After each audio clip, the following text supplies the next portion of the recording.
You alright, all? So that lady there looks a bit like Sonia from EastEnders, I thought. And Mr. Rothschild, despite all the conspiracies around him and all the rest of it, Jacob Rothschild funded the National Art Gallery's renovation, and also they allow people to go in and out of there for free.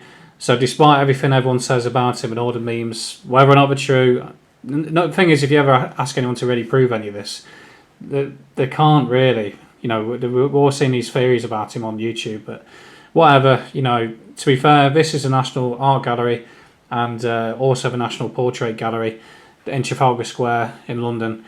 And out of the two, I definitely preferred the National Portrait Gallery, which is the one round the corner of the National Art Gallery, leading down to Leicester Square by Little Italy. I thought there was a lot more to see, a lot more space as well. Inside the National Art Gallery, I found it really condensed. And reflecting on the that lady there, she was actually drawing, you know, what she could see in front of her, which I found really impressive. And this is a load of people surrounded, you know, or queuing round Vincent van Gogh's Flowers, famous painting. But I found it quite irritating in there. It was too busy, too many people. And I got there quite early to make sure I beat, you know, most of the crowds. But as soon as I got in the queue, there was easily 50 people behind me within 5 minutes. So I timed it quite well. As I say, National Portrait Gallery was better. Inside the National Portrait Gallery, obviously you've got this one of modern art with Harry Styles and Sam Smith in dresses. And this just sums up everything that's happening now. Modern liberal ideology is an absolute poison that corrupts everything beautiful. So, for example, all them beautiful paintings of the past, with all its Christianity and paintings of Christ and the Virgin Mary, and even in Tudors with Henry VIII and Queen Elizabeth, all impressive paintings to look at and lots of talent. But this bollocks with Sam Smith is probably done by a photographer or artificial intelligence, which isn't that impressive anyway.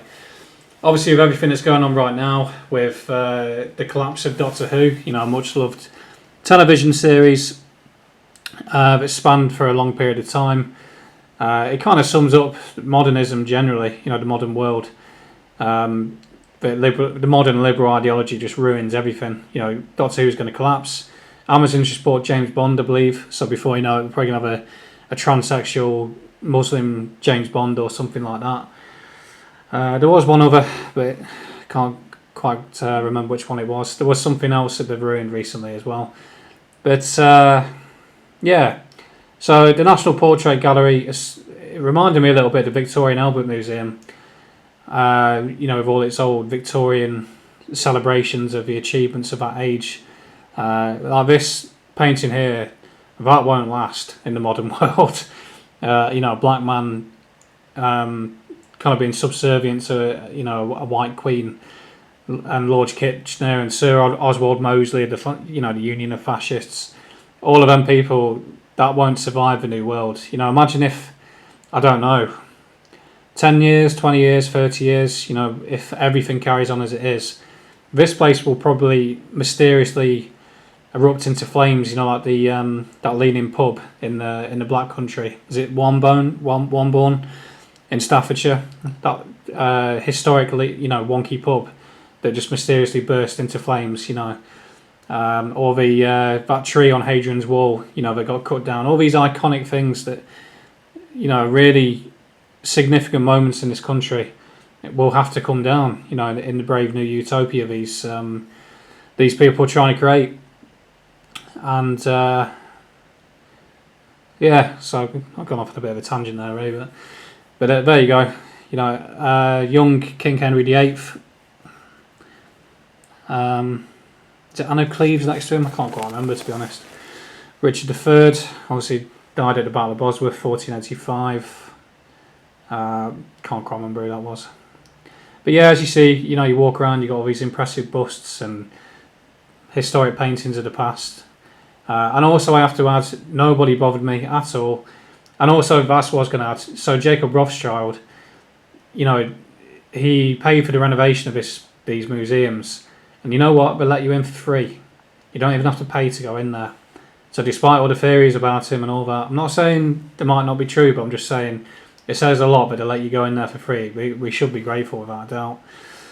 But yes, it's modern art again, just like a child's done them.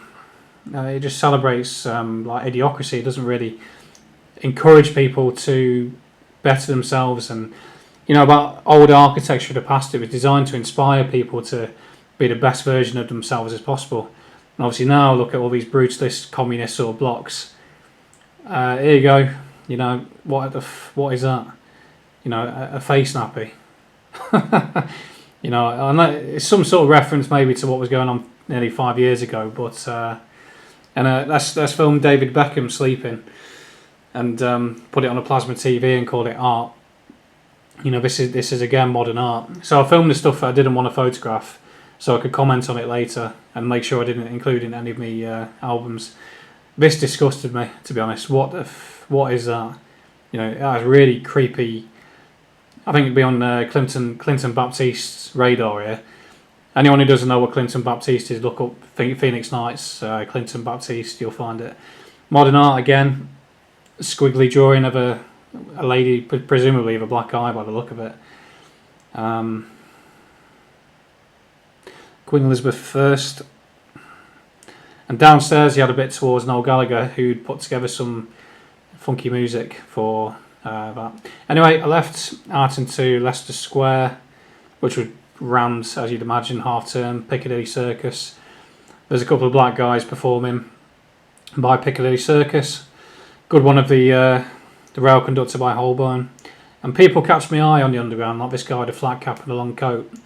PCSO overlooking people at Waterloo Station. Nice little angle through the pillars, with St Martin's in the field, I think it is. And then these are like leftovers from the National Art Gallery at the beginning, the big imposing building at Trafalgar Square. It's always nice to get couples kind of looking up like that. Lovely building, obviously, in really lovely architecture, and like the domed roofs that they've got, domed glass roofs. That's a nice one, like a mum and a daughter presumably looking down, perhaps reading something, or obviously the Van Gogh's painting there. And these were tiled on the floors, like tiles on the floors. Leaving the art gallery. Has to be said as well, I've commented on the foreign occupation enough. When you walk in, it's 4 big African lads checking your bags and doing a sound, but it's just like, again, it comes back to the foreign occupation thing. We're already being conditioned and used to being told what to do by foreigners. That'll have to go, obviously, in the modern world. Bit of a weird one, that. It's meant to be Richard III, but looks pretty rubbish. Francis Drake, obviously with his hand over the globe. Not sure. Maybe the Virgin Mary, maybe. It looks a bit like Duke of Wellington, but I don't think it was. And then I came across Batman, looking over Leicester Square. I hadn't spotted it before, but at the top of the Odeon there he is, watching over Leicester Square. And Mary Poppins, and that's it. Cheers.